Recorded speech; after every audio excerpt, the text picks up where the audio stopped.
Bom, então a gente falou por último do microscópio de tunelamento. Espero que tenha ficado compreensivo para todo mundo, né? Pelo menos o básico. E hoje, por último, vou falar um pouco do AFM, que é o Atomic Force Microscopy.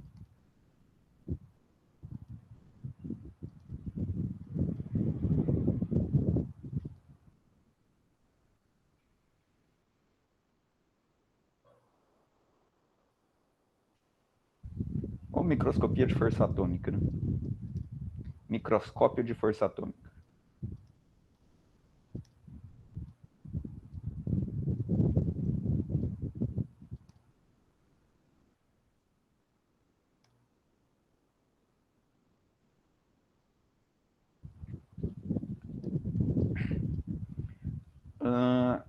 Ele foi desenvolvido pelos mesmos inventores do microscópio de tunelamento.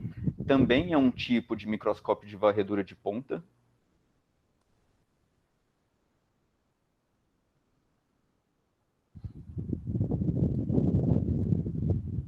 De varredura de sonda.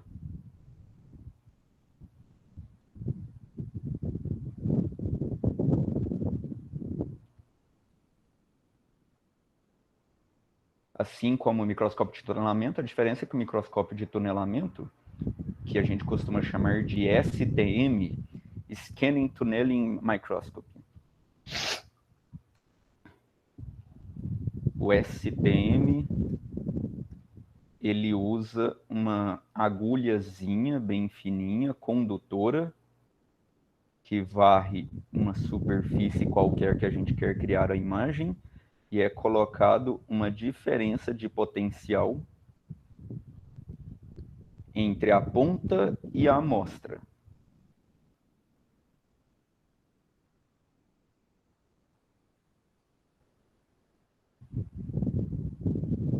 E aí essa diferença de potencial bem pequenininha aqui faz com que quando a gente está a distâncias muito pequenas, em escala nanométrica, a gente tenha fuga de elétrons aqui, que a gente fala que é corrente de tunelamento. Onde os elétrons começam a tunelar.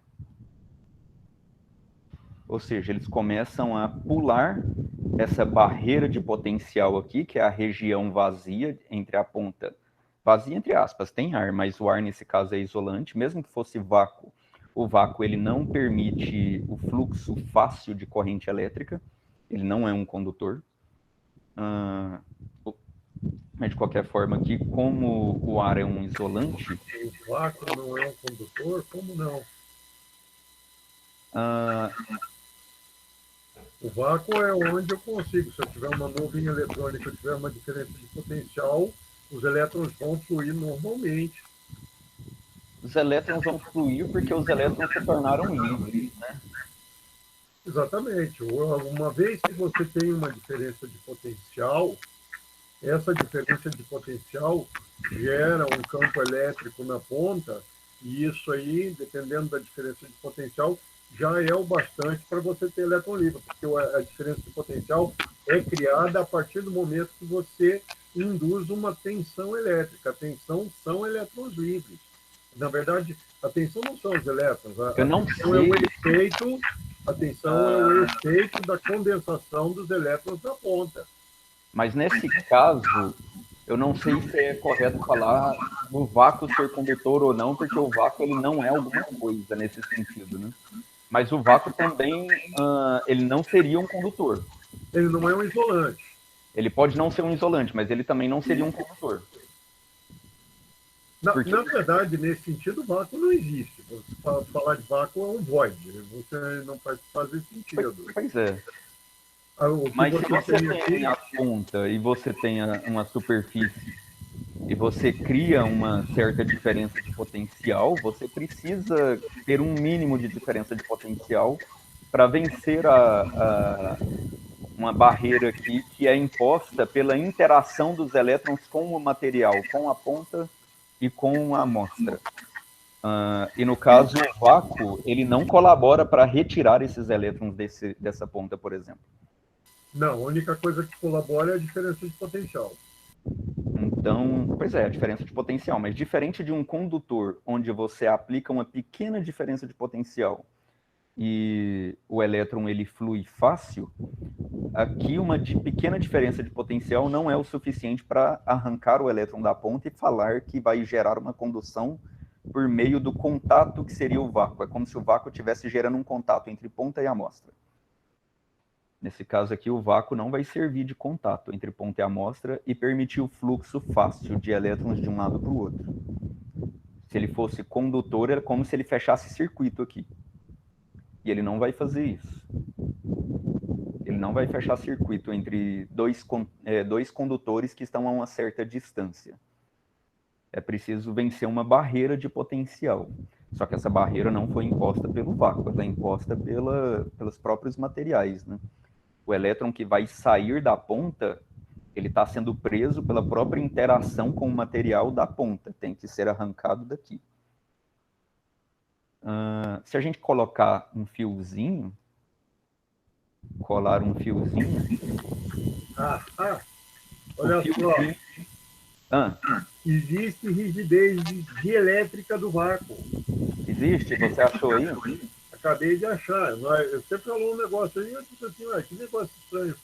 Existe a rigidez dielétrica, a permissividade relativa dielétrica do vácuo é 1. E a do ar é 1,00589. Então, assim, o vácuo, ele tem rigidez dielétrica. Você tem que vencer a rigidez dielétrica para fazer o salto do elétron. A diferença de potencial vai ser determinada por isso. Certo. O efeito corona... Então a diferença nesse caso entre ele e o ar é muito pequena, né? A diferença entre o vácuo e o ar é muito pequena. Existe a constante dielétrica do vácuo, que é determinante para a relação da constante dielétrica relativa do material.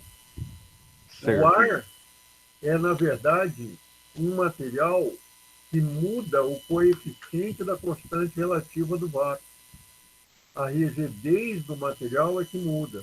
A rigidez do ar é 3 vezes 10 na 6.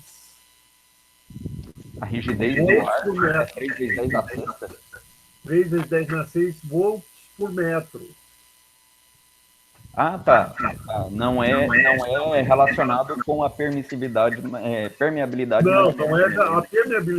vai ser uma relação... Não, permissividade elétrica mesmo, é o Epsilon.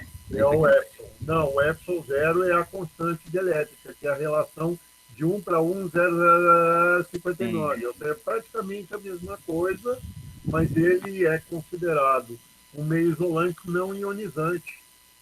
A diferença do ar para o vácuo é que ele não é ionizante. Ah, certo. Ele não importa quanta tensão você aplique nele, ele não vai mudar. Sim, isso aí eu concordo agora, realmente. Ele não vai mudar, porque ele não é ionizante, mas ele tem rigidez dielétrica. O vácuo não é um void. Bom, então, no caso, esse é o STM, é uma ponta, o AFM também é uma ponta. Os mesmos pesquisadores, eles pensaram em usar a interação de Van der Waals, que acontece entre os átomos da ponta e os átomos da amostra, para poder gerar um microscópio que, aproveitando essa interação, construísse uma imagem. Então, o que eles fizeram foi uma agulhazinha semelhante à agulha do STM. A diferença é que a agulha do STM é uma agulha rígida que condutora é colocada numa diferença de potencial. Essa agulha aqui, que é a do AFM, ela vai ser usada para varrer uma superfície do material, só que ela não vai ser colocada numa diferença de potencial. A questão não vão ser elétrons que vão fluir da ponta para a amostra ou da amostra para a ponta. A questão é, a ponta, quando ela está próxima do material,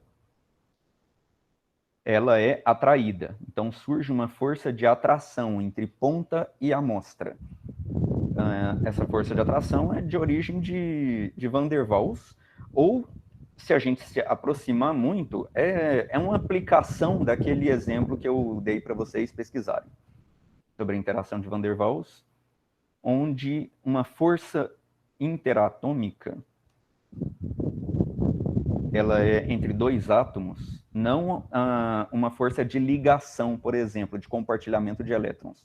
Mas você tem dois átomos neutros que você vai colocando a uma certa distância, sem que eles façam a ligação química, a interação deles é descrita por um chamado potencial de Lennard-Jones.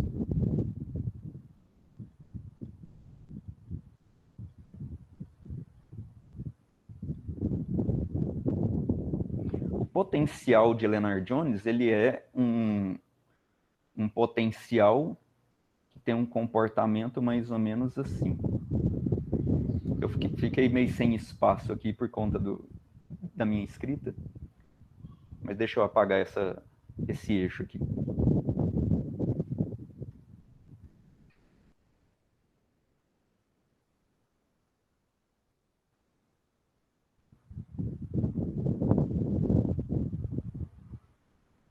Pronto.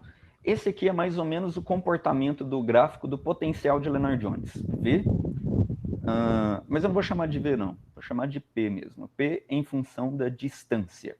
Isso daqui é um átomo e outro átomo separados por uma distância entre o núcleo deles, uma distância D. Se esses dois átomos estão a uma certa distância, esse D é muito grande, está tendendo ao infinito, esse gráfico aqui ele vai assintoticamente tendendo a zero. Lá no infinito, esse gráfico aqui ele fica assim, ele fica andando quase junto com o eixo X, que é o eixo do D aqui. Então o gráfico ele vai ficando emparelhado com esse eixo, quase que coincidindo com P igual a zero. Então, quanto mais longe os dois átomos estiverem, mais a interação entre eles tende a zero. Se a interação entre eles tende a zero, a força entre eles tende a zero também. Mas um potencial negativo, então a gente tem aqui uma região de interação negativa, uma região de interação positiva. Todo potencial de interação negativo significa atração. Todo potencial de interação positiva é repulsão.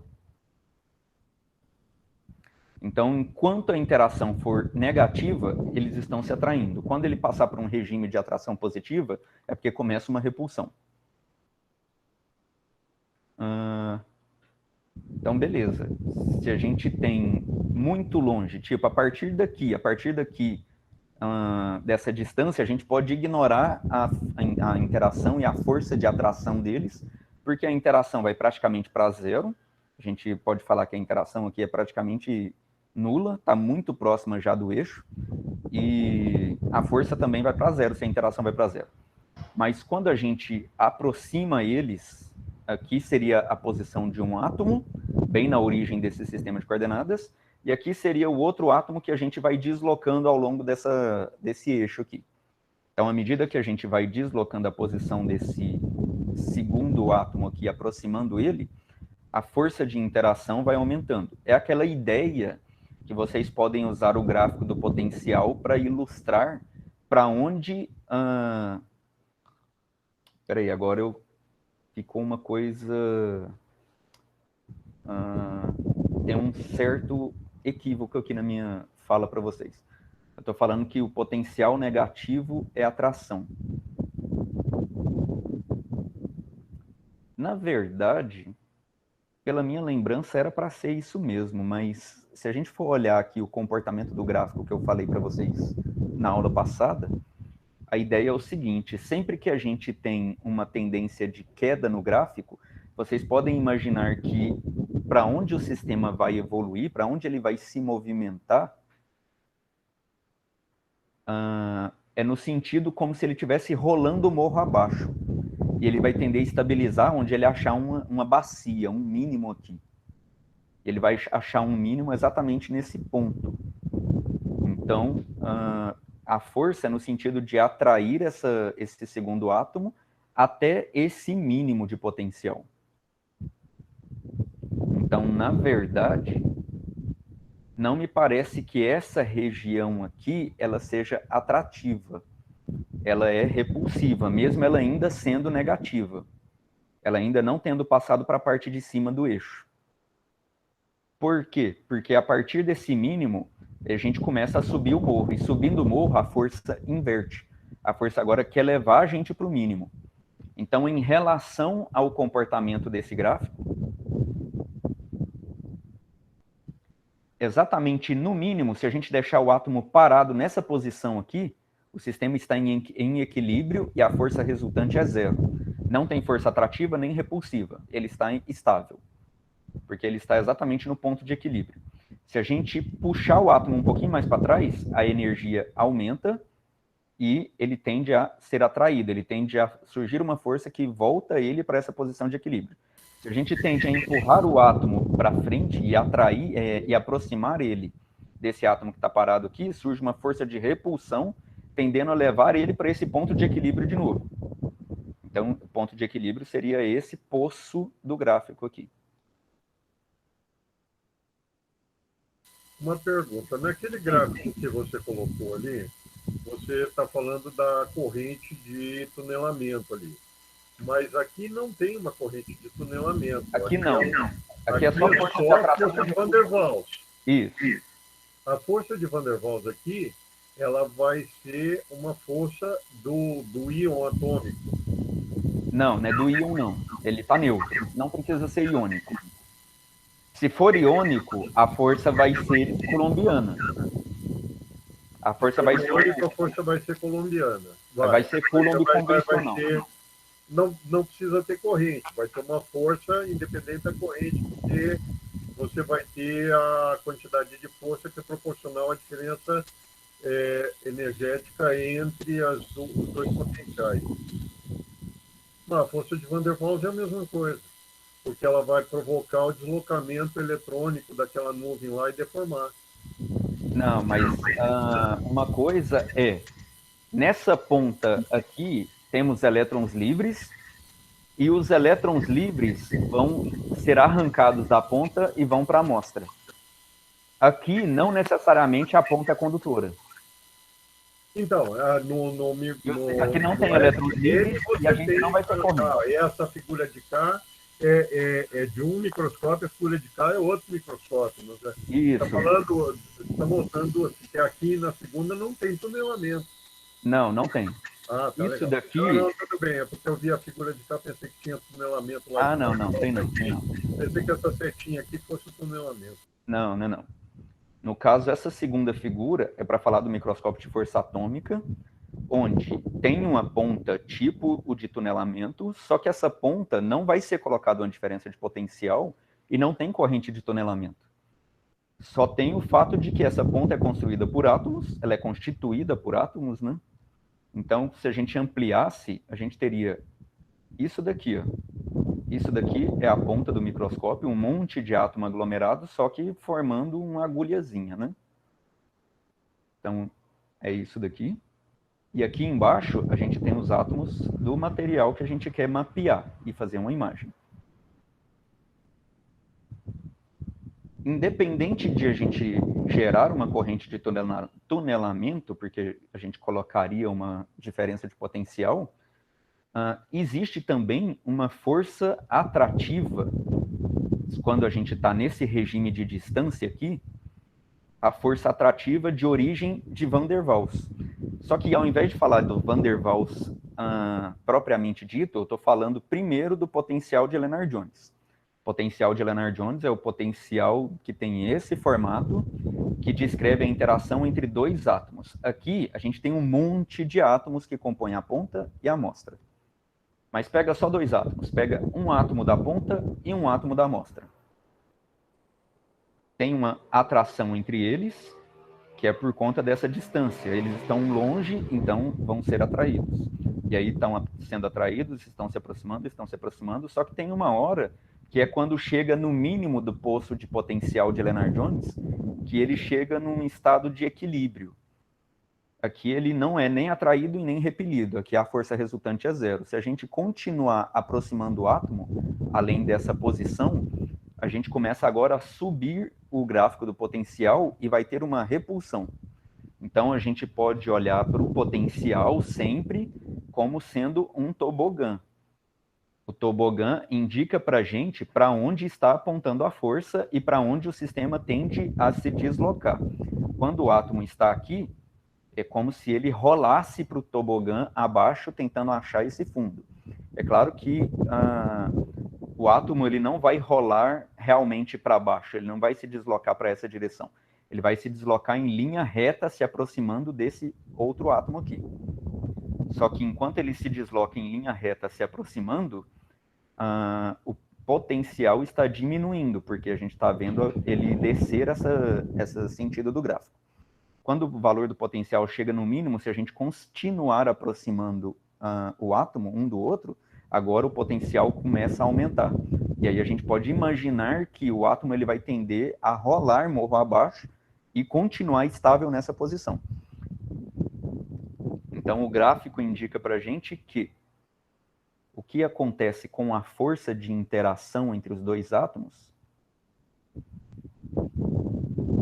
é que nesse trecho do gráfico a força é repulsiva, nesse trecho do gráfico a força é atrativa, sempre tentando levar o gráfico para esse ponto e ficar estável aqui. Esse gráfico do potencial de Lennard-Jones, ele é constituído de dois tipos de interação diferentes.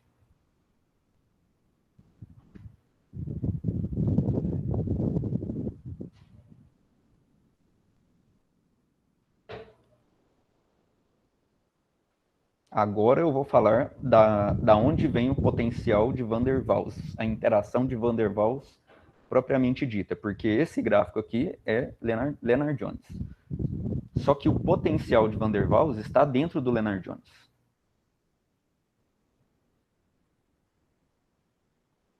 Meu computador está meio lento. Mas vai dar certo. Opa, não quero apagar o gráfico.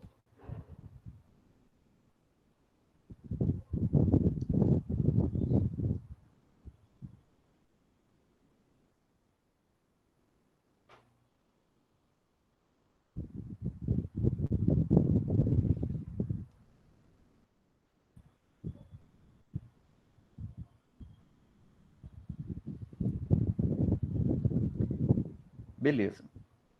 Existem dois tipos de interações aqui. Uma interação que é repulsiva, o gráfico dela tem mais ou menos um comportamento assim, decrescente sempre. Então, um gráfico decrescente, ele vai representar uma interação repulsiva. E um gráfico crescente, que é esse formato aqui, ó, ele vai representar uma interação atrativa. Então, são dois gráficos distintos. Mas deixa eu desenhar eles um pouquinho melhor aqui, porque não ficou legal, não. Esse gráfico azul ele tem que ficar atrás desse vermelho, do jeito que eu coloquei aqui.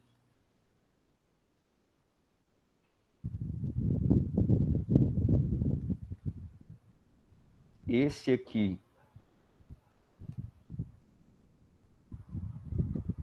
é o potencial repulsivo.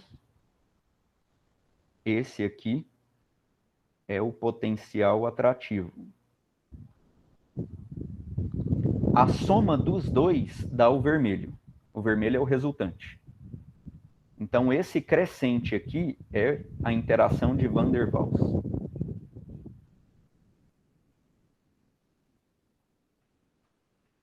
Esse decrescente aqui é um potencial de esfera rígida. A gente pode chamar de potencial de esfera rígida. Na verdade, o potencial de esfera rígida ele é uma aproximação. Do jeito que eu desenhei aí, não é um potencial de esfera rígida.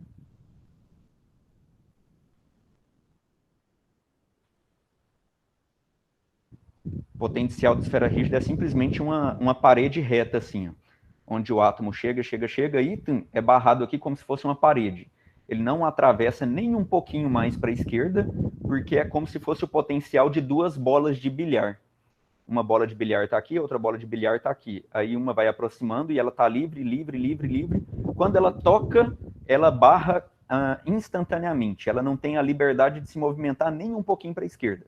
Então, seria um potencial dado por uma barreira exatamente na vertical. Era como se fosse uma parede completamente em pé.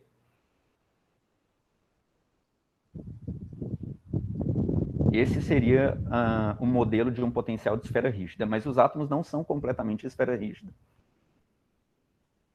Você considerar que duas esferas de bilhar, uma vai tocar na outra. O gráfico ele é um pouco inclinado, o que permite a gente empurrar o átomo, tipo, quando chega, à medida que a gente vai aproximando o átomo, o potencial vai aumentando, aumentando, aumentando.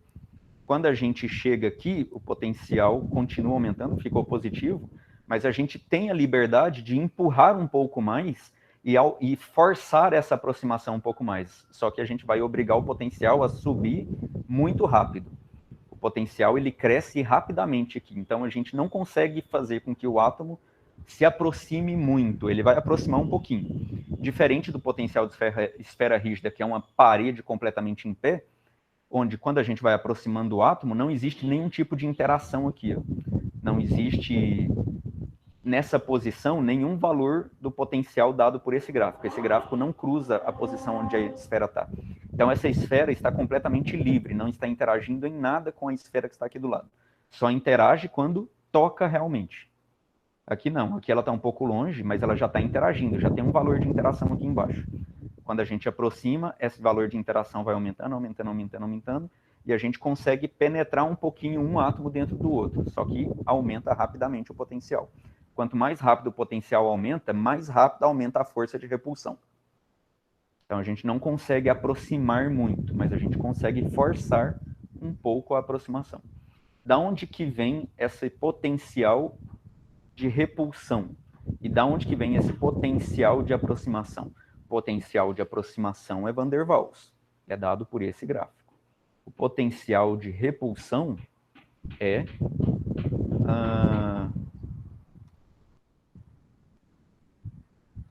tem duas origens aqui, interação de caroço iônico.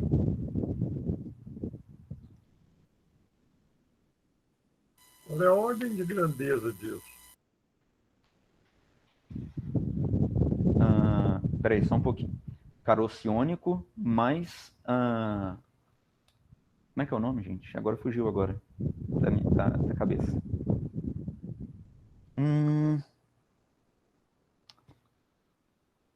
Quando a gente vai preencher os elétrons nas camadas eletrônicas, nos orbitais atômicos dos átomos, como é que é mesmo o nome daquele princípio onde a gente pode colocar no máximo 2 com os spins invertidos, não pode colocar mais?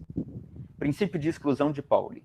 Princípio de exclusão de Pauli fala que se a gente for colocar mais de um elétron num orbital, é no máximo 2, e eles têm que ter no mínimo spin diferente um do outro. Pelo menos um número quântico do elétron tem que ser diferente dentro do orbital do átomo. Então, é o princípio de exclusão de Pauli. Caroço iônico mais princípio de exclusão de Pauli.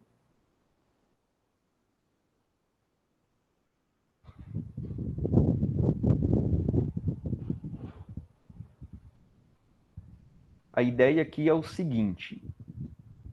Qual foi a sua pergunta mesmo, Frederico? Fugiu agora aqui.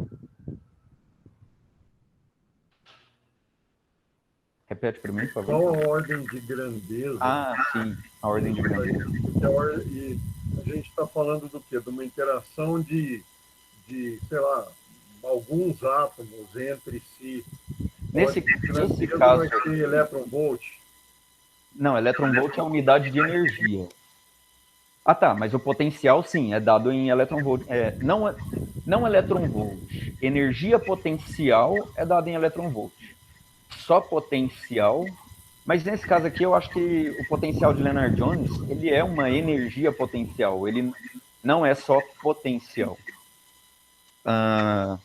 Eu não sei a ordem de grandeza da energia, mas eu acho que eu consigo ajudar com a ordem de grandeza das forças.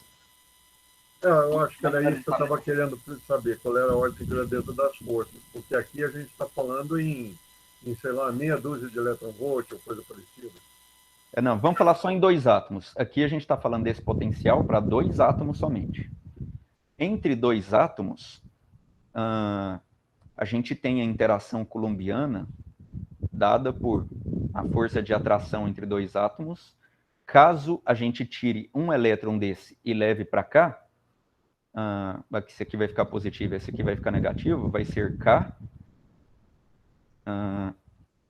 E quadrado, que é o número elementar.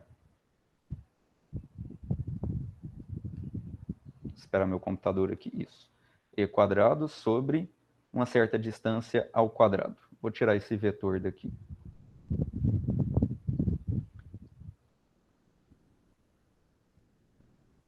Essa força aqui é relativamente intensa.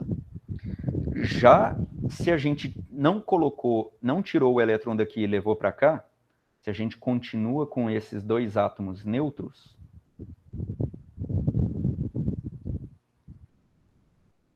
esse átomo está neutro, esse átomo está neutro. A interação de Van der Waals primeiramente. Não, potencial de Lennard-Jones todo. O potencial de Lennard-Jones, associado à força coulombiana, a gente tem o potencial coulombiano, que é dado por KE sobre R. A gente tem esse K, e ele depende só de R elevado a 1. Não é R elevado ao quadrado. Então, o potencial coulombiano é R elevado a 1. Então, é mais fácil a gente analisar em termos da potência aqui. O potencial vai variar com a distância. Esse K aqui é da ordem de 9 vezes 10 a nona, né? Ele é um valor relativamente grande. Potencial de Lennard-Jones, ele é uma constante A sobre R elevado a 12 menos B sobre R elevado a sexta. Menos não, a sexta. Some daí o negativo. A sexta. Esse A e esse B é uma constante que deve ser determinada experimentalmente. O potencial de Van der Waals, até que dá para determinar ela teoricamente. Mas aqui, a princípio, o A e B é determinado experimentalmente e eu não sei uma ordem de grandeza para esses dois valores aqui. Agora, porque ele depende do tipo de átomo. Cada átomo, tipo, esse aqui é um hidrogênio, esse aqui é um oxigênio. Aí o A e o B típico desse par, oxigênio e hidrogênio. Se mudar os átomos, o A e o B muda. O K não muda, se você mudar o átomo. O K é uma constante do meio ali, de qualquer forma. Nesse caso aqui seria do vácuo, né? Se a gente colocasse esses átomos no vácuo. Deixa eu ver se eu consigo encontrar uma estimativa para esse valor de A e do B.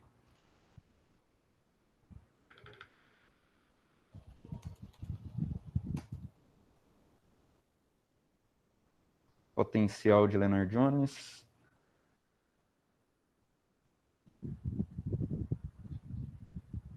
Bom, aqui o A e o B, ele está chamando de 4 epsilon vezes sigma elevado a 12 e sigma elevado a sexta.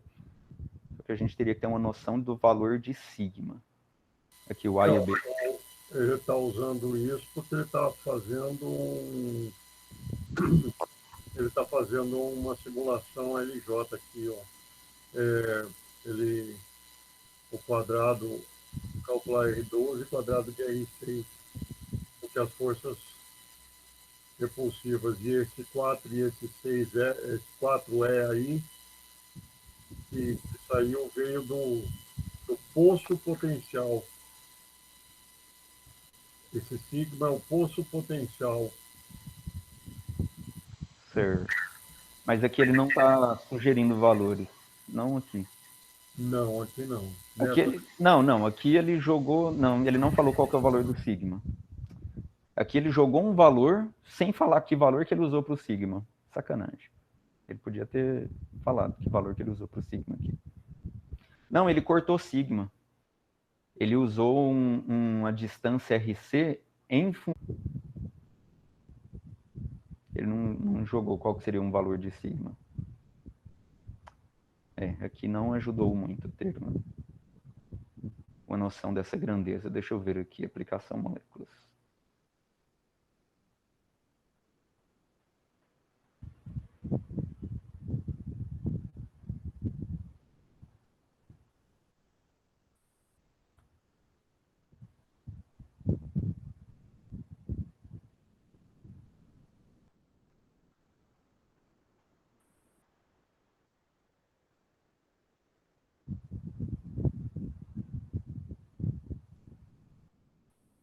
Bom, o gráfico aqui tem um valor total, né? Mas isso não vai ajudar muito. E está normalizado ainda. Eu não sei o que é esse V0 que ele normalizou.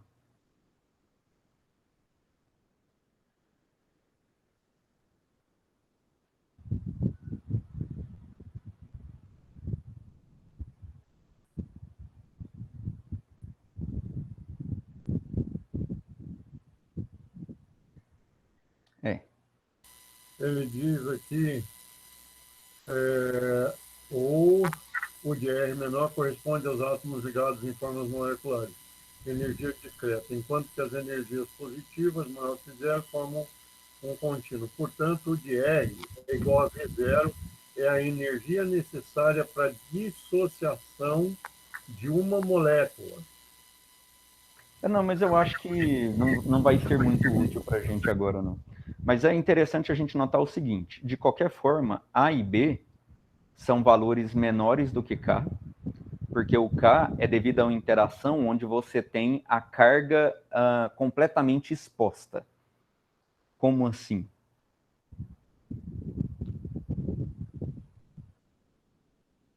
Vamos, computador, colabora. Como assim?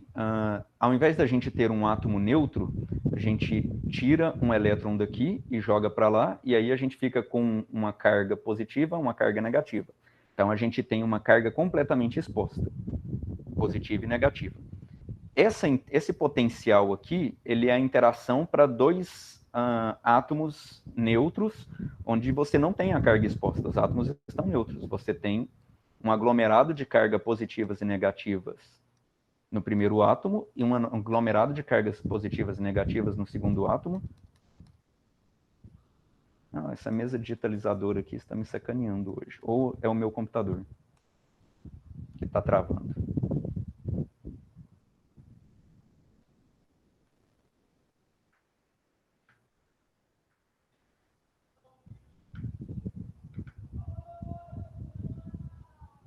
Poxa, meu computador não está selecionando os...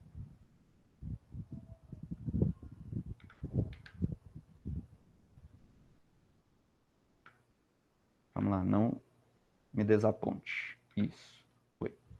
Então aqui a gente tem um átomo neutro, positivo com as nuvens eletrônicas negativas.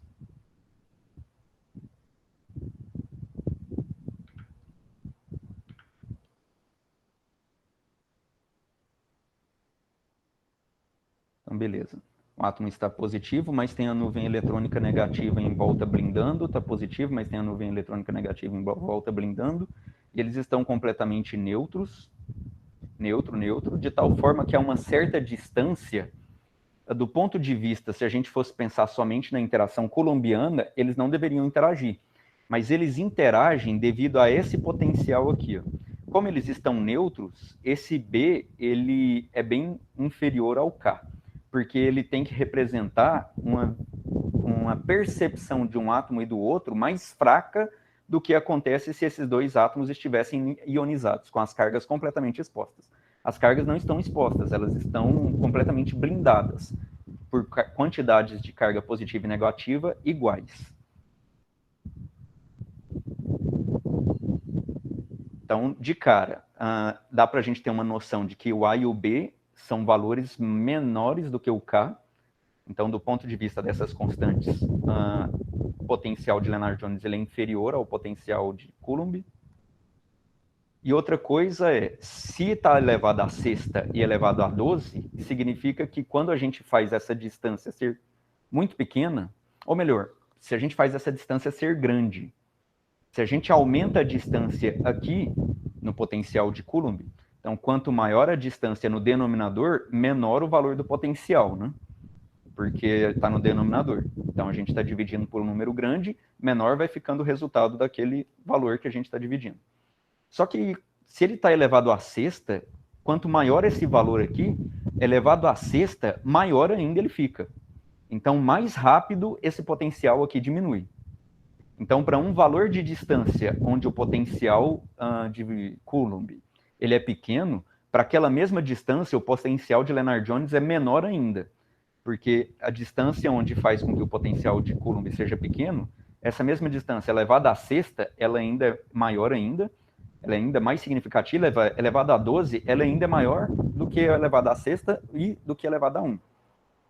Então, se aqui no potencial de Lennard-Jones você está dividindo por números que são ainda maiores do que no potencial de Coulomb, esse cara aqui é ainda menor do que no potencial de Coulomb. Então, ele tem um alcance menor. Como assim um alcance menor? Se a gente mantiver a mesma distância, esse cara aqui é menor do que o potencial de Coulomb, justamente pelas potências 12 e sexta. Então, o alcance ser menor significa que, para o potencial de Lennard-Jones ter um valor significativo da ordem do potencial de Coulomb, é preciso que a gente reduza a distância. Então, o potencial de Coulomb tem um certo valor para uma certa distância. Para o potencial de Lennard-Jones ter um valor da mesma ordem desse, a gente tem que diminuir a distância. Ele só vai ter o mesmo valor da ordem do de Coulomb para distâncias menores. Se a gente manter a mesma distância, esse cara aqui ele tende a zerar mais rápido do que o de Coulomb. Então, de certa forma, em termos de ordem de grandeza, esse cara aqui é mais fraco, bem mais fraco.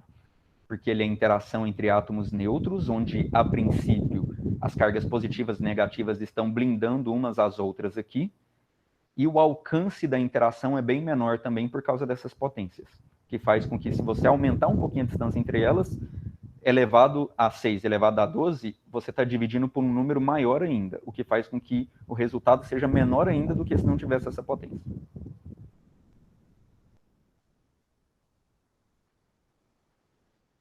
Qual que é a origem dessas duas interações? Essa interação de caroço iônico e princípio de exclusão de Pauli, que tem uma dependência com 12, e de Van der Waals, que tem uma dependência com 6. O Van der Waals é negativo. Então, realmente, no gráfico aqui, eu estava falando errado. Mas na expressão, a expressão que sempre é negativa, ela representa uma força atrativa. E a expressão que sempre é positiva, ela representa uma força repulsiva.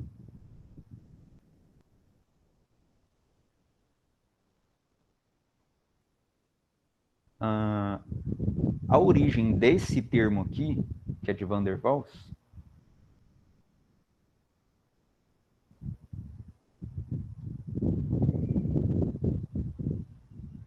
ele é da flutuação da nuvem eletrônica.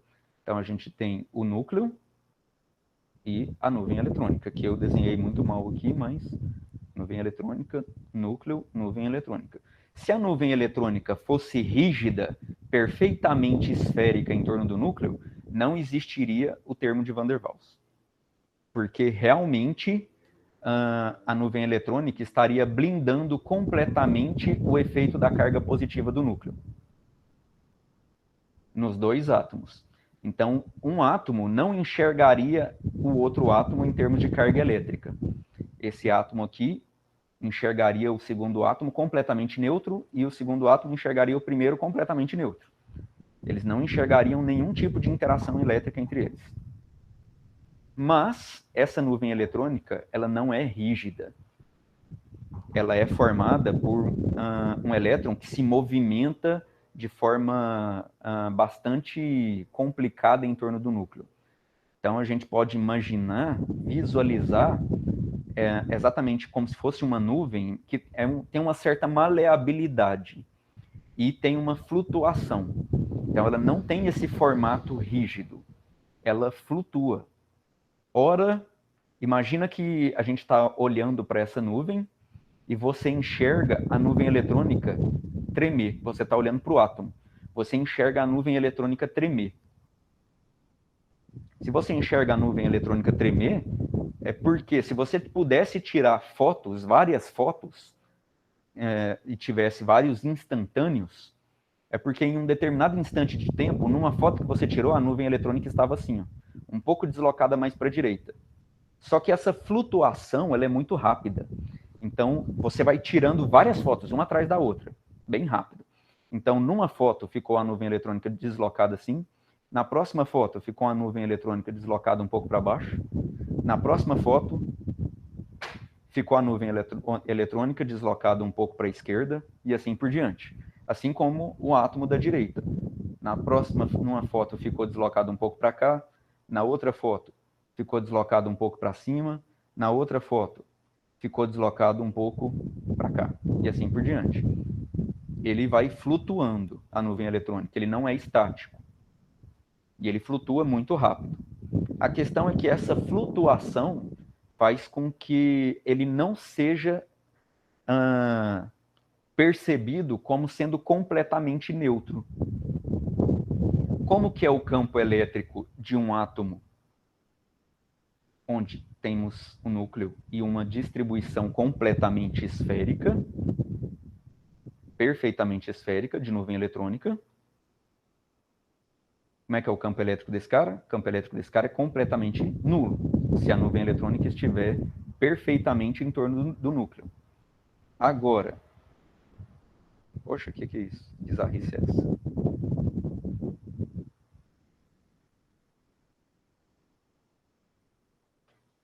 Agora, se a nuvem eletrônica der uma flutuada desse jeito aqui, ó, der uma deslocada para cima, a maior concentração de carga positiva veio parar aqui em cima. A gente não tem agora o centro de concentração de carga negativa no centro do núcleo. Ele está deslocado em relação ao núcleo. Esse cara aqui vai se comportar como um dipolo. Então a gente tem uma concentração maior de carga positiva aqui em cima e a concentração de carga... eu falei de carga negativa? Ou falei de carga positiva? É de carga negativa. Concentração de carga negativa aqui em cima e a concentração de carga positiva no lugar onde ela sempre esteve, que é o núcleo. Isso gera um campo elétrico. Esse aqui tem campo elétrico nulo, porque a distribuição de carga é completamente esférica em torno do núcleo, mas nesse caso aqui não. Nesse caso aqui, a gente tem um dipolo que gera campo elétrico que sai do carga positiva e vai para a carga negativa. É aquele padrão de linhas de campo típico de um dipolo. As linhas de campo saem do positivo e vai para o negativo.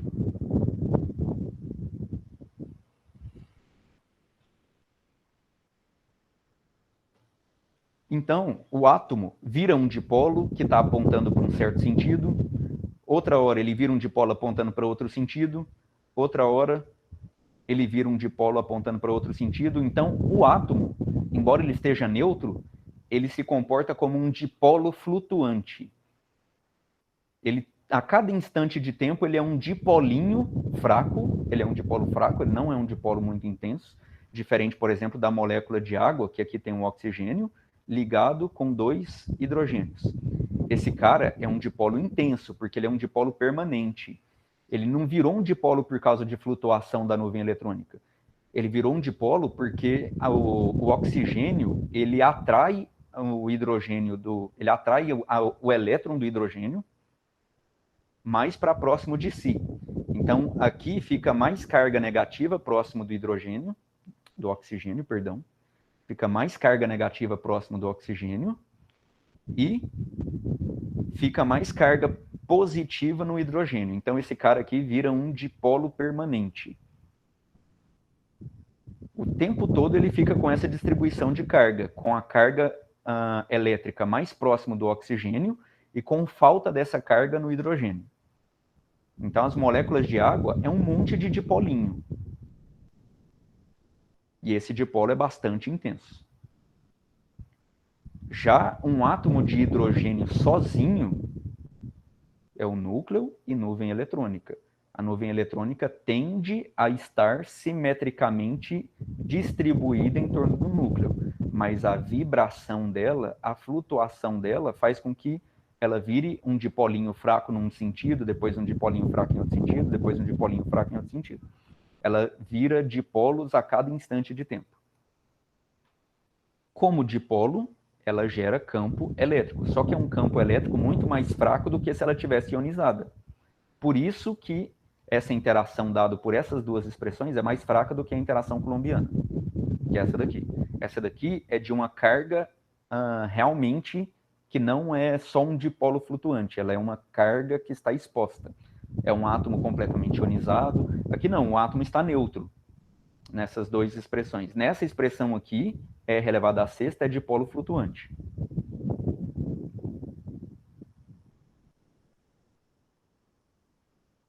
E aí, o que acontece quando você tem um átomo se comportando como um dipolo flutuante?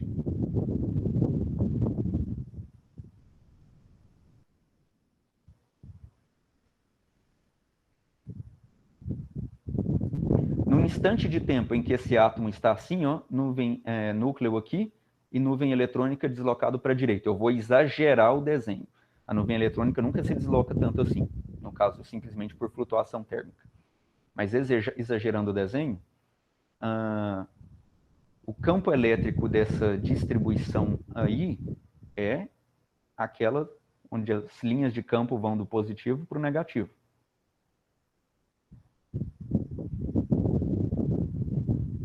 Então, a gente tem as linhas de campo entrando do lado negativo do dipolo.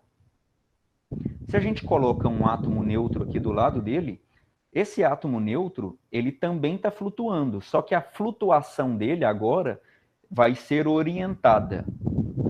A forma como a nuvem eletrônica desse átomo vai flutuar vai ser orientado pelo campo elétrico desse primeiro átomo. Então, ele está sentindo um campo elétrico que está apontando para a esquerda. Se o campo elétrico está apontando para a esquerda, é porque temos uma carga negativa mais perto do átomo aqui. Ó. Imagina, eu apaguei o átomo, mas imagina que ele está aqui. Mais próximo desse átomo temos a parte negativa e mais longe temos a parte positiva. A parte negativa, então, vai atrair a parte positiva desse segundo átomo com mais intensidade. Então, a gente vai ter a parte positiva do átomo, que é o núcleo, sendo atraído por essa parte negativa desse átomo da esquerda, e a parte negativa do átomo sendo repelida.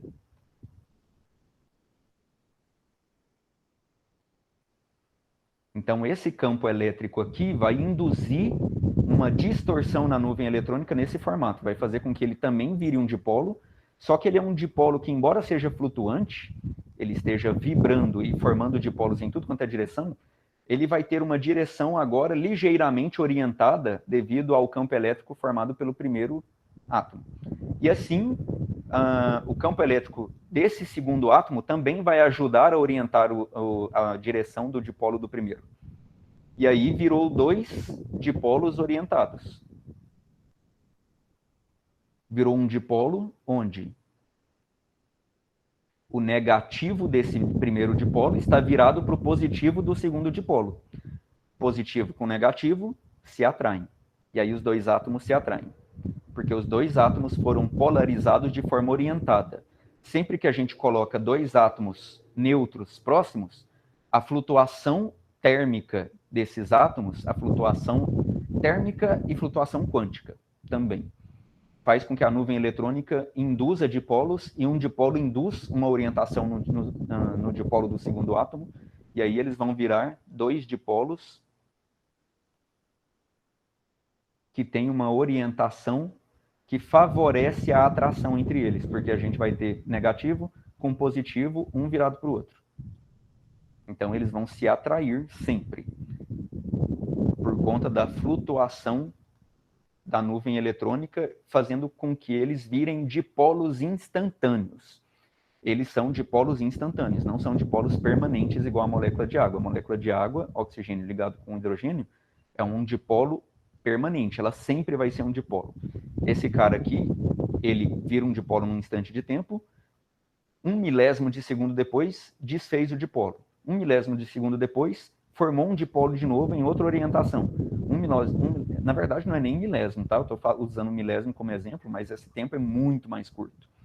Então, em tempos muito curtos, ele fica virando dipolos em orientações diferentes, por isso que são dipolos instantâneos. Ele faz um dipolo e desfaz o dipolo, faz um dipolo em outra orientação e desfaz o dipolo. Então, ele gera uma interação de dipolos instantâneos. Interação de dipolos instantâneos é uma interação fraca.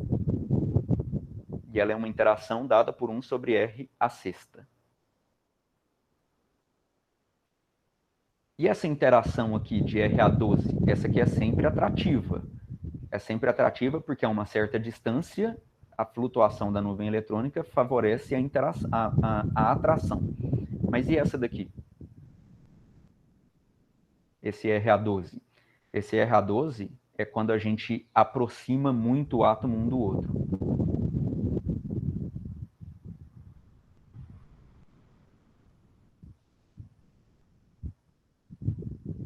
Quando a gente aproxima muito esses dois átomos aqui, que estão neutros, aproxima, aproxima. Enquanto a gente está aproximando, está tendo força atrativa por causa da formação de dipolos flutuantes. Quando a gente começa a penetrar a nuvem eletrônica um no outro, eles começam a sentir a repulsão elétron-elétron e, penetrando a nuvem eletrônica um do outro, começa a deixar de blindar o elétron, a nuvem eletrônica desse átomo e a nuvem eletrônica desse átomo, começa a perder a eficiência de blindagem desse núcleo para esse núcleo, e os dois núcleos começam a se enxergar e começam a repelir núcleo com núcleo. Então começa a ter uma repulsão de caroço iônico. As primeiras camadas eletrônicas aqui, elas se interpenetram e as camadas mais internas começam a sentir a camada positiva com camada positiva. As camadas mais internas, né? Fica um caroço positivo aqui com caroço positivo aqui. Porque essa camada mais externa, que é negativa, elas se interpenetraram e elas perderam parte da eficiência de blindar essa parte mais interna aqui, a parte positiva mais interna. Então ficou uma repulsão de positivo com positivo. Assim como quando você começa a penetrar demais nuvem eletrônica com nuvem eletrônica, você começa a obrigar que os elétrons desse átomo e desse átomo ocupem o mesmo lugar no espaço. Ocupando o mesmo lugar no espaço, começa a vir aquela questão do princípio de exclusão de Pauli. Você começa a obrigar com que elétrons de mesmo spin ocupem o mesmo orbital. Aí teria dois elétrons de spin para cima e um elétron de spin para baixo, mais de dois elétrons ocupando o mesmo orbital. Aí surge uma força repulsiva tentando impedir isso, porque isso aqui é uma ilegalidade nas leis da natureza. Que mais de uma partícula ocupe, nesse caso do elétron, que é um férmion, né? Mais de duas partículas ocupem o mesmo estado quântico. Seria dois elétrons com o mesmo spin, ocupando a mesma posição do espaço, ocupando o mesmo orbital atômico. Então começa a ter uma repulsão querendo impedir isso também, querendo impedir a interpenetração de orbitais aqui. Então é isso que gera esse primeiro termo da interação de potencial de Lennard-Jones, que é uma interação repulsiva de origem de repulsão de caroço iônico e de princípio de exclusão de Pauli, que é um caso extremo de quando a gente está tentando enfiar um átomo dentro do outro. Aí já está encostando um átomo com átomo. E esse cara aqui é a atração de Van der Waals quando os átomos não estão encostados, então a flutuação da nuvem eletrônica, gerando dipolos flutuantes, faz com que a gente tenha dipolos instantâneos e os dipolos se atraiam. Então, esse é Van der Waals, dipolos flutuantes.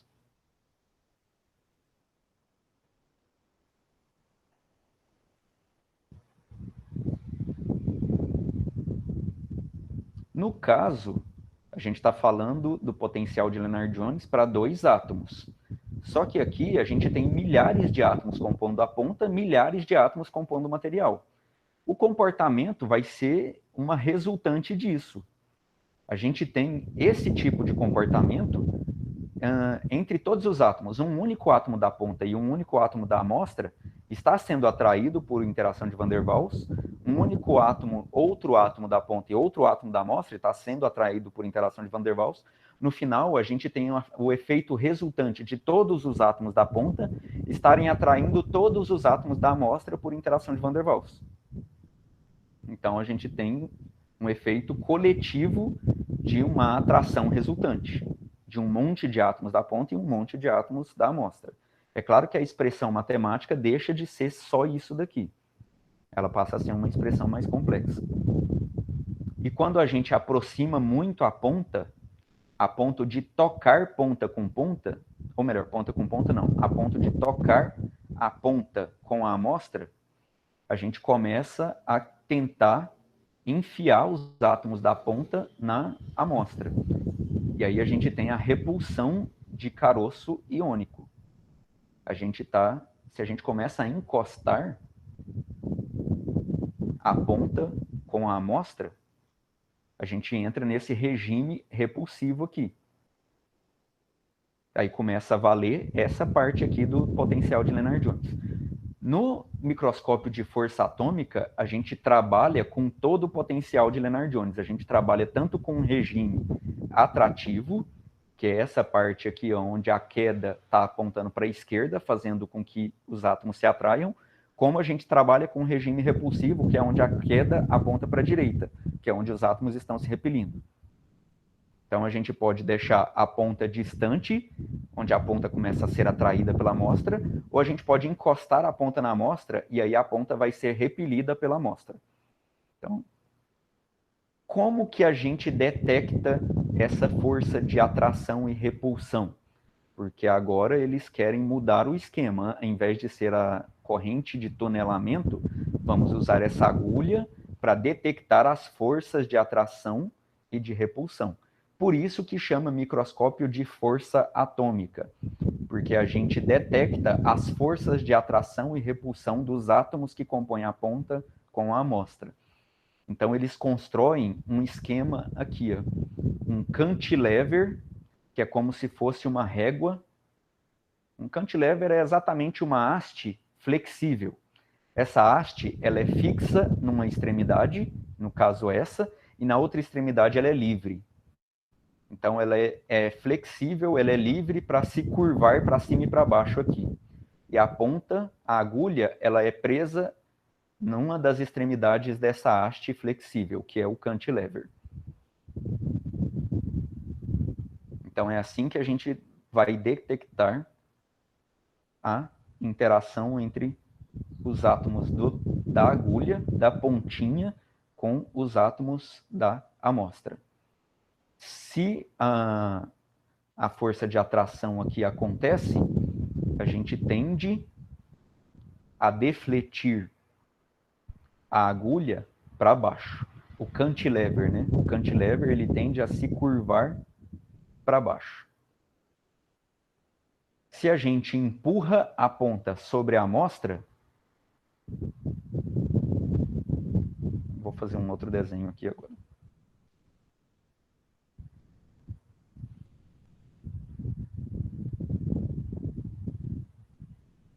Se a gente tende a empurrar a ponta sobre a amostra,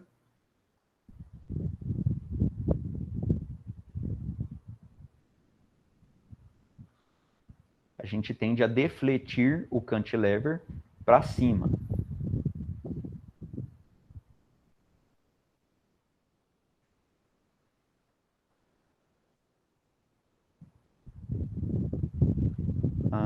Vamos supor que o cantilever estava assim, ó. Essa era a posição do cantilever com a agulha antes dele tocar a superfície.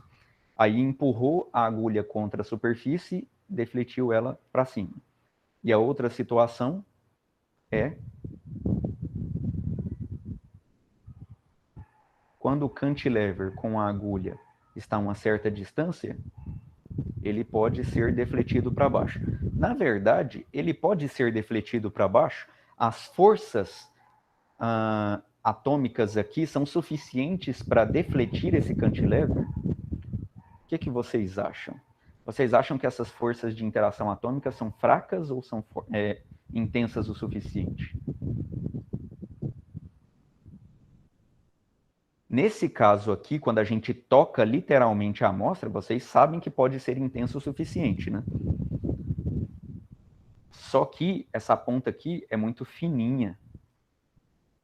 Então, essa amostra não pode ser muito frágil para a gente trabalhar com a ponta do microscópio de força atômica em contato e colocar para deslizar essa agulha em cima da amostra, porque senão a gente vai sair arranhando a amostra. Como ela é muito fininha, ela vai acabar enfiando na amostra e vai sair rasgando a amostra, como uma navalha. Então, a amostra não pode ser muito frágil.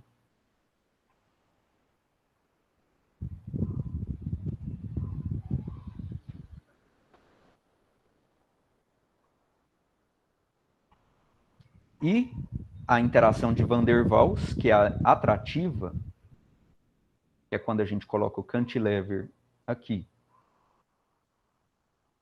E a agulhazinha está na ponta do cantilever. E a força de atração não é suficiente para defletir o cantilever para baixo. A gente não consegue visualizar essa deformação para baixo, porque essa força não é intensa o suficiente. Como que a gente visualiza as deformações do cantilever? Porque esse cantilever aqui, ele é extremamente pequeno. Extremamente pequeno. Deixa eu ver se eu consigo encontrar aqui uma apresentação sobre microscopia de força atômica.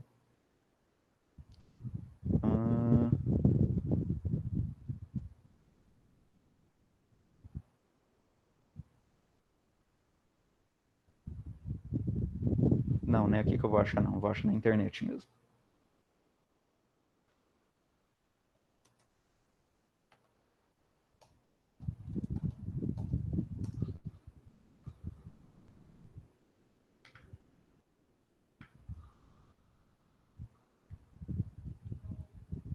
Aqui, isso daqui é um cantileverzinho, só que isso daqui é uma imagem fabricada, né? Aqui, essa daqui, por exemplo. O cantilever e a agulhazinha na ponta do cantilever. Isso daqui é uma imagem de microscopia eletrônica.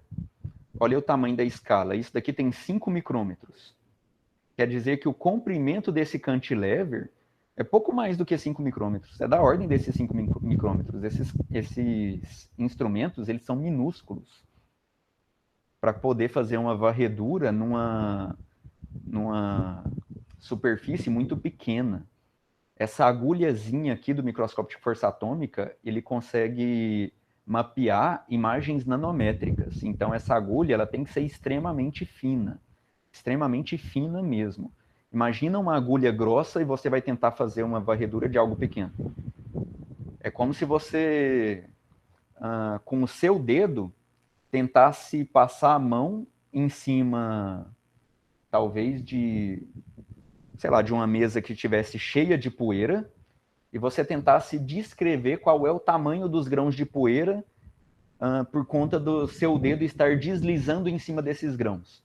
Você não vai ter sensibilidade para os seus dedos deslizar por cima dos grãos e você perceber qual é a altura do grão, por exemplo. Porque você está usando uma coisa muito grande, que é o seu dedo, e o grão de poeira é muito pequenininho. Agora, se você deslizar a sua mão em cima de uma bola de futebol, aí você consegue ter uma noção. Ó, eu estou conseguindo deslizar a minha mão inteira em cima de uma superfície que é maior do que, ou pelo menos da mesma ordem de tamanho do objeto que eu estou usando, que é a minha mão, para tentar tatear aqui e visualizar qual que é o tamanho desse objeto. Então, no caso, se a gente quer visualizar objetos nanométricos, a agulha que a gente tem que usar para contornar esses objetos tem que ser, no mínimo, do mesmo tamanho, da mesma ordem de tamanho, de preferência menor.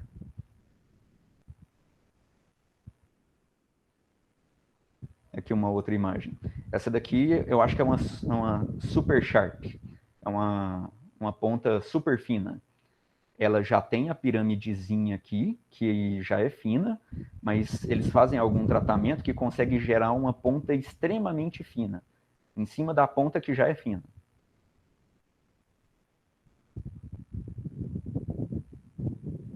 Aqui, uma microscopia de transmissão de uma ponta de AFM. Dá para ver o contorno dos átomos que constituem a ponta do microscópio de força atômica.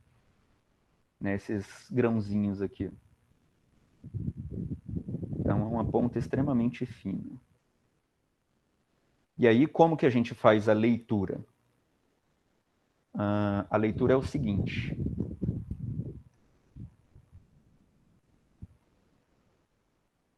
Existe um fotodiodo aqui, um sensor fotodiodo dividido em 4, é um quadrante. Então, são 4 sensores independentes.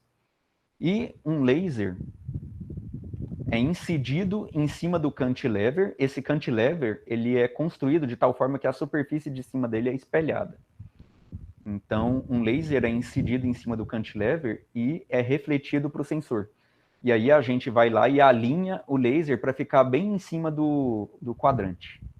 E aí, quando a gente coloca essa ponta em contato com a superfície, por exemplo, e começa a fazer a varredura, vocês imaginam que a agulha vai ficar fazendo movimentos para cima e para baixo de acordo com a irregularidade da superfície, né? Consequentemente, o laser vai subir e vai descer em relação ao fotodiodo. No caso, o fotodiodo está aqui. Ó.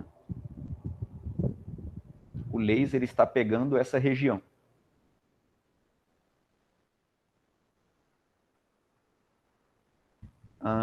Parte do laser está gerando uma certa diferença de potencial na metade de cima do fotodiodo e parte do laser está gerando a diferença de potencial na metade de baixo do fotodiodo. Então, a gente costuma fazer uma construção baseado numa imagem de amplitude, por exemplo. A gente tem um parâmetro chamado amplitude, que é dado pela tensão, pela voltagem na parte de cima, que eu vou chamar de positivo. Positivo é a metade de cima e negativo é a metade de baixo. Então, é o V positivo menos o V negativo. Inicialmente é igual a zero, porque a gente alinha para ficar exatamente na metade. O spot do laser, que é essa área circular do laser aqui, vai ficar exatamente no centro do fotodiodo. Então, metade da luminosidade está pegando a metade de cima do fotodiodo, gerando, por exemplo, 70 microvolts. E a metade de baixo está gerando os mesmos 70 microvolts. Então, o total, que seria 140 microvolts, está dividido exatamente entre metade de cima e metade de baixo. Então, a imagem de amplitude está dando zero, porque está exatamente centralizado. E aí, quando a gente passa com essa ponta por um relevo, tipo, a ponta está aqui, a ponta começa a subir, começa a empurrar o cantilever para cima, e o spot do laser começa a subir também. Começa a vir aqui para cima. O spot do laser nunca sobe suficiente para ele passar completamente para a parte de cima, sabe? Precisaria defletir muito o cantilever para isso. Então, parte do laser agora está na parte de baixo, mas uma intensidade maior está em cima. E aí a gente tem que, por exemplo, 100 microvolts está sendo gerado na metade do fotodiodo de cima e 40 microvolts está sendo gerado na metade de baixo, porque agora o laser foi defletido para cima e tem mais luz na metade de cima do que na metade de baixo.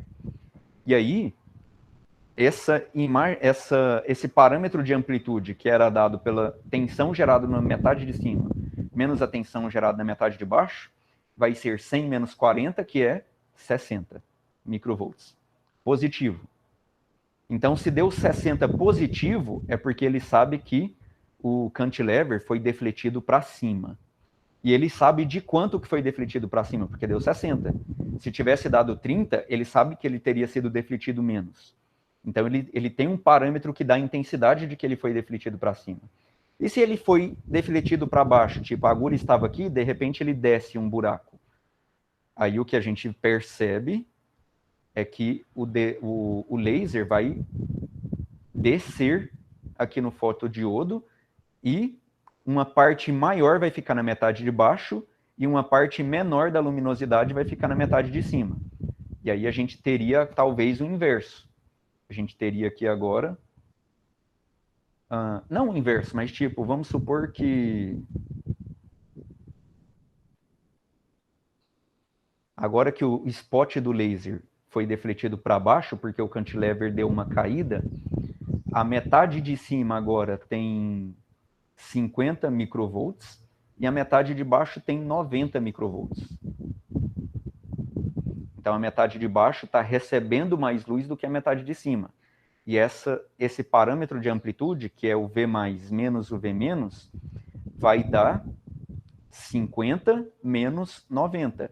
Ele vai dar menos 40 microvolts. agora deu um negativo. O fato de dar negativo fala que o software sabe que o cantilever fez foi descer, ao invés de subir. Então, um fotodiodo construído desse jeito faz com que a gente consiga perceber se o cantilever está subindo ou se ele está descendo.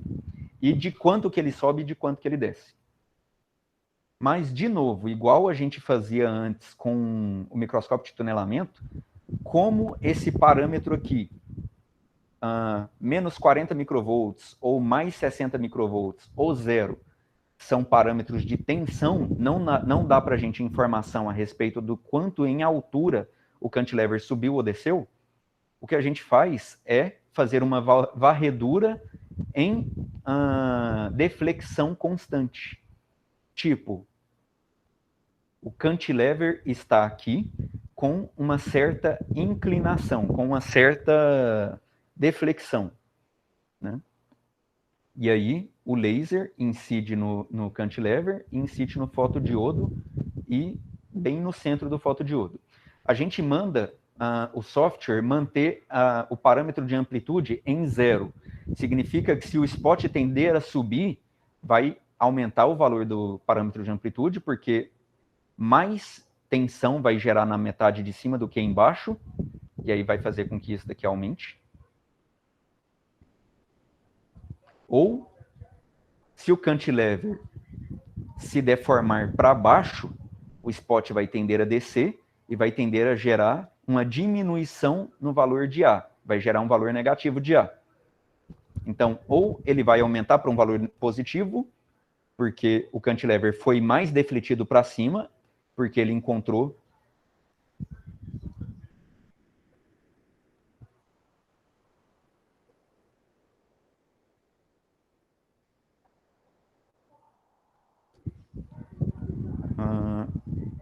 então ele vai ser mais defletido para cima, porque, por exemplo, ele encontrou um obstáculo assim, onde ele, sendo deslizado para a direita, ele vai ter que subir esse obstáculo, então ele seria mais defletido para cima enquanto ele está subindo esse obstáculo.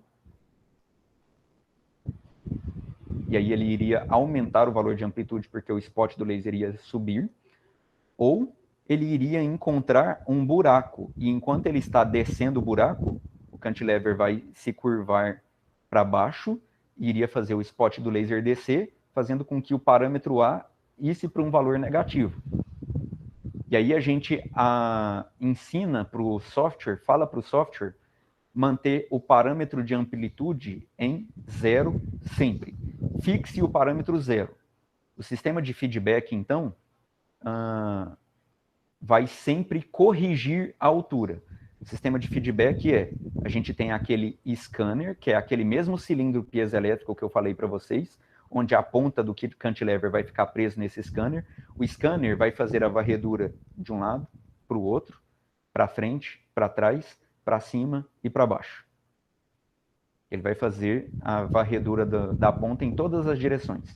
E enquanto ele está fazendo a varredura daquela superfície toda acidentada, para a gente poder mapear qual é o formato da superfície, quando a agulha tender a subir essa lombada aqui e ser defletida para cima, ela vai tender a ser mais inclinada para cima, fazendo com que o spot do laser suba.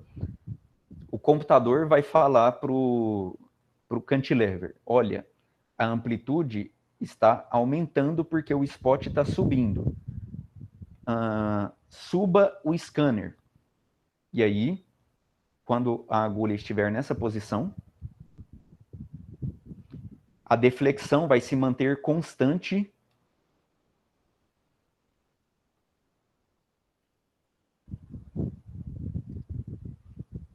Gente, esse meu computador está todo bichado. Ele está todo lento, extremamente lento. Mas quando ele estiver nessa posição aqui, a deflexão vai se manter constante em relação ao que estava, só que o scanner subiu. O scanner todo subiu dessa mesma altura, para manter a deflexão constante. E aí a gente sabe exatamente quanto que foi necessário subir o scanner para manter a deflexão constante e manter o spot do laser na mesma posição. Pode parecer que o spot do laser ia mudar de posição, só que essa varredura aqui que o scanner faz é muito pequenininha. Isso daqui não vai praticamente mudar a posição do spot do laser. Essa varredura lateral que ele faz aqui é muito pequena, coisa nanométrica. Sabe? Então, diferente desse desenho geométrico que eu estou fazendo, esse deslocamento para a direita aqui da ponta, na verdade, para o fotodiodo é como se a ponta estivesse praticamente no mesmo lugar. Ela praticamente não saiu do lugar.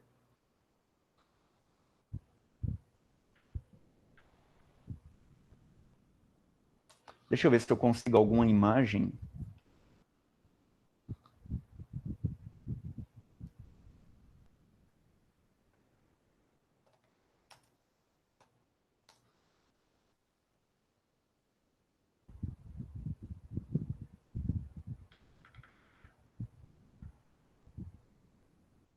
Algum vídeo que deixa isso um pouco mais claro.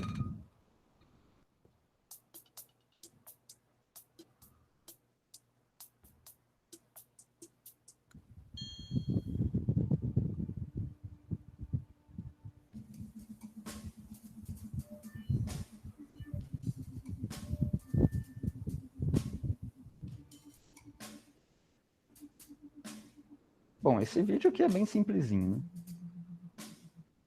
Mas eu queria uma coisa mais complexa, um desenho um pouco mais complexo.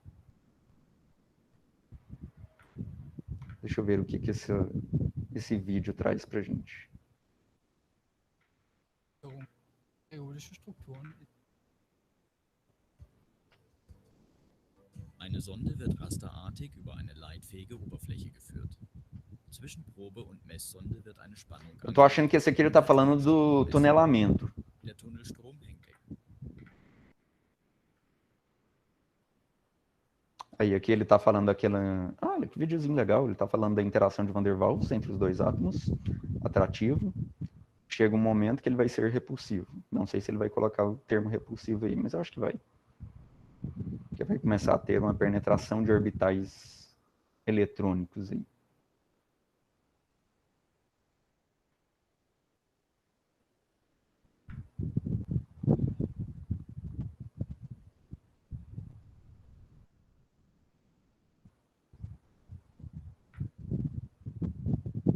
Bom, mas deixa eu...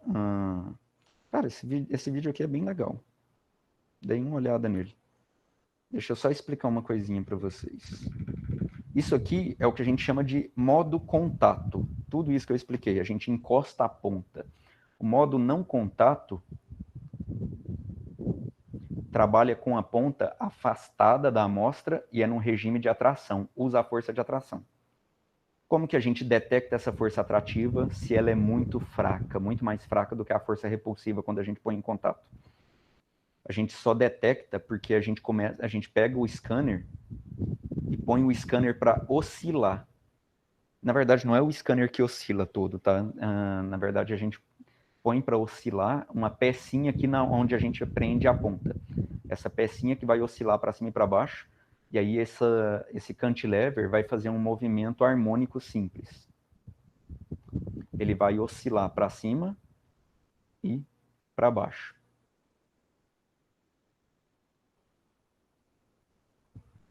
Esse cantilever vai entrar num movimento oscilatório. E aí, o laser incidindo sobre ele e incidindo no fotodiodo, a gente consegue detectar uma amplitude de oscilação e uma frequência de oscilação.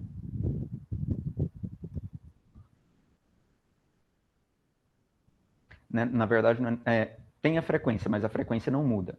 É uma fase. A amplitude muda e a fase muda com a interação da ponta com a amostra. Essa minha mesa digitalizadora tá bichando toda agora.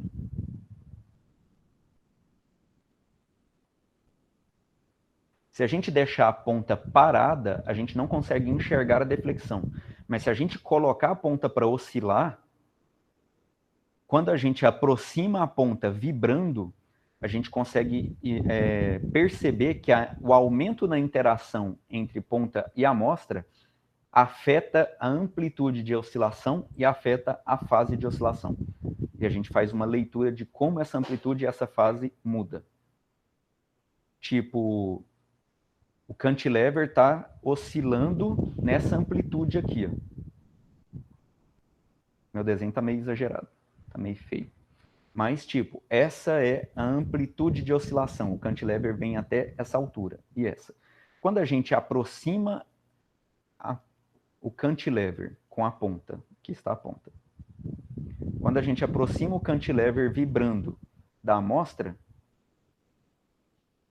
a amostra está lá embaixo.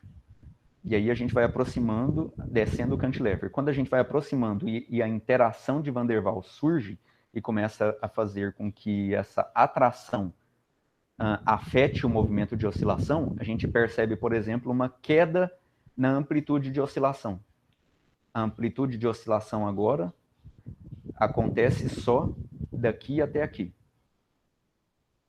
Ele perde essa parte aqui, ó, da amplitude. A amplitude diminui. Então, essas coisas, no movimento oscilatório, a gente consegue detectar. Se a ponta estivesse parada, a gente não detectava. Então, pôr a ponta em vibração permite a gente detectar como que a interação de atração de Van der Waals, a distância, afeta aquele movimento oscilatório. E aí a gente consegue detectar essa força. A força, se não me engano, a força em Newton mesmo,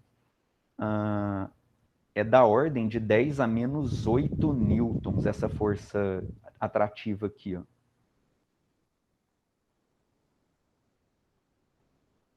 É uma coisa muito pequena. Que objeto que tem uma massa 10 a menos 8?